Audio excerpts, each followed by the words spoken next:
Hoje nós chegamos ao final dessa série, onde nós falamos 21 dias fora da lei, desfrutando dessa graça maravilhosa, que é o nosso Senhor Jesus Cristo. E eu queria hoje falar justamente sobre essa vida em liberdade. Uma das coisas mais tristes nos dias de hoje é o conceito estabelecido na mente humana sobre liberdade. Dentro das igrejas nós ouvimos dizer que a igreja não é lugar de liberdade. Para algumas pessoas, a igreja não passa de um clube de escravidão religiosa legalista. Mas isso é uma mentira do diabo. Ser cristão é ser livre, é desfrutar da graça do Evangelho em plena liberdade do poder do pecado. A liberdade em Cristo não é uma experiência reservada a alguns poucos crentes privilegiados, mas é a herança de todo filho de Deus. Você foi chamado para a liberdade da graça em Cristo. Todavia, quando nós falamos que fomos libertos da lei para viver debaixo da graça de Deus, inevitavelmente algumas pessoas ficam preocupadas com essa afirmação e que isso possa levar alguns irmãos a abusarem da liberdade. Sei que a preocupação é justa, mas não vamos proteger os irmãos confinando-os novamente debaixo da prisão do legalismo. Contudo, a verdade é que alguns podem sim tomar a mensagem da graça como pretexto para viver no pecado. Tanto Pedro quanto Judas manifestaram preocupação com esse problema. Em Judas, no capítulo 1, no capítulo, versículo 4, ele diz assim: pois certos indivíduos se introduziram com dissimulação, os quais desde muito foram antecipadamente pronunciados para esta condenação, homens ímpios que transformaram em libertinagem a graça de nosso Deus e negam o nosso único soberano Senhor Jesus Cristo. 1 Pedro 2,16, Pedro diz: como livres que sois, não usando todavia a liberdade por pretexto da malícia, mas vivendo como servos de Deus. Mas se a liberdade em Cristo não é liberdade para pecar, como nós podemos definir a liberdade do cristão? Em primeiro lugar, a liberdade em Cristo é uma liberdade da condenação da lei. Nunca podemos dizer que somos livres se ainda vivemos debaixo da condenação e culpa. Infelizmente, muitos crentes ainda se relacionam com Deus como se ainda estivessem em dívida com Ele. Vivem uma sensação permanente de que não fizeram o suficiente para agradar a Deus. Sentem-se sempre desqualificados e, por mais que se esforcem, nunca se sentem aptos para receber o que buscam de Deus. O fato é que ainda não vivem na liberdade. Um crente que vive assim não é muito diferente do ímpio, que ainda sofre debaixo do sentimento da condenação.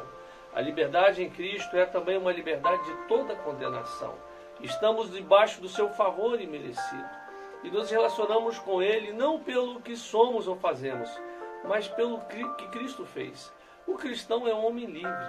Ele é livre da culpa, do pecado, porque experimentou o perdão da cruz. Ele é livre da penalidade do pecado porque Cristo morreu por ele na cruz. Ele é livre do poder do pecado em sua vida diária porque seu velho homem já foi crucificado com Cristo. E ele também está livre da lei com todas as suas exigências e ameaças, porque Cristo nos libertou da maldição da lei e terminou com a sua tirania sobre nós de uma vez por todas. Mas como é ser livre debaixo da graça de Deus? Será que a liberdade em Cristo é um tipo de anarquia? Claro que não.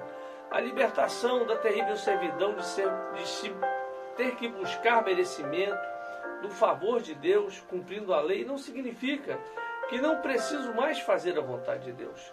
Podemos concluir 3 coisas a respeito da liberdade de um filho de Deus. Vamos entender cada uma delas. Primeiro, a liberdade em Cristo não é licenciosa. Gálatas 5,13, Paulo diz: porque vós, irmãos, fostes chamados à liberdade, porém não useis da liberdade para dar ocasião à carne. Hoje há 2 posições extremas no cristianismo.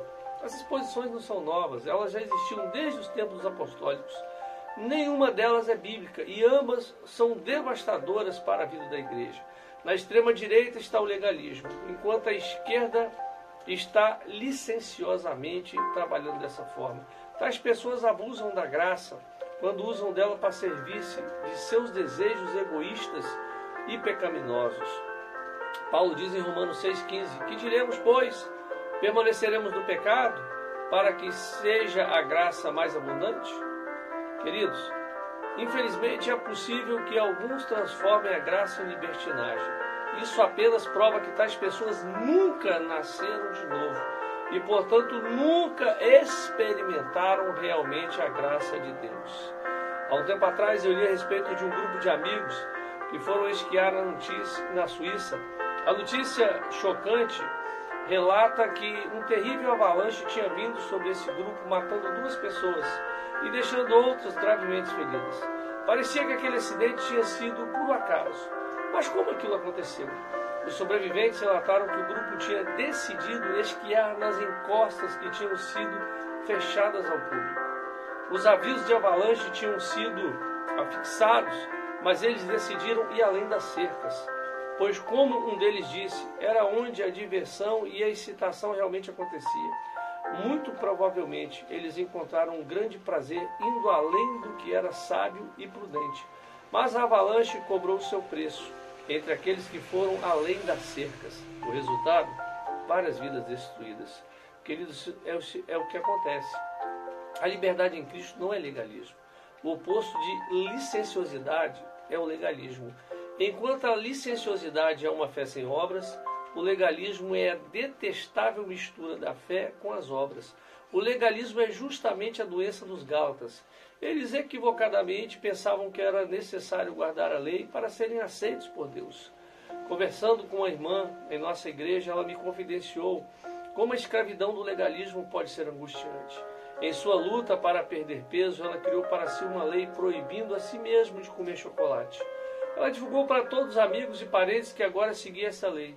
O problema é que depois disso, o desejo por chocolate só o fez aumentar. E ela passou a cair frequentemente na tentação e comer chocolate, cada vez mais enchendo-se de culpa e condenação. Queridos, essa é a história de muitas pessoas dentro da igreja. Em sua tentativa de alcançar o favor de Deus, criam centenas e até milhares de regras para se oprimirem, pensando assim em agradarem a Deus. O legalismo tem fechado a porta do reino para muitas pessoas nesses 2000 anos. Queridos, a liberdade em Cristo é a liberdade em amor. Paulo diz em Gálatas 5,14, porque toda a lei se cumpre em um só preceito, a saber, amarás o teu próximo como a ti mesmo. Nós já fomos libertos da lei. Não precisamos mais tentar cumprir a lei com o fim de agradar a Deus, pois somos aceitos por causa da obra de Cristo na cruz. Mas isso não significa que não cumprimos a lei. Embora não sejamos aceitos diante de Deus por guardar a lei, depois que somos aceitos, nós guardamos a lei por causa do Espírito Santo, que agora habita em nós e nos capacita a guardá-la. Na verdade, a lei de Cristo é até superior à lei de Moisés. Paulo diz que toda a lei de Deus se resume nesse único ponto: amar ao teu próximo como a ti mesmo. E uma vez que nós amamos o nosso próximo, não praticaremos contra ele nenhum dos atos que a lei proíbe, como homicídio, adultério, roubo, cobiça, falso testemunho. Paulo diz a mesma coisa em Gálatas 6,2. Levai as cargas uns dos outros, e assim cumprireis a lei de Cristo. A verdadeira liberdade não pode existir sem limites. Não há liberdade sem disciplina, porém nunca transforma a disciplina em lei. Queridos, eu quero que você entenda. Viver a graça é viver livre da culpa do pecado. Jesus, ele se fez pecado por você. Ele recebeu as nossas cargas. Ele nos justifica, ele nos perdoa e limpa o nosso passado. Viva a graça, não viva a condenação.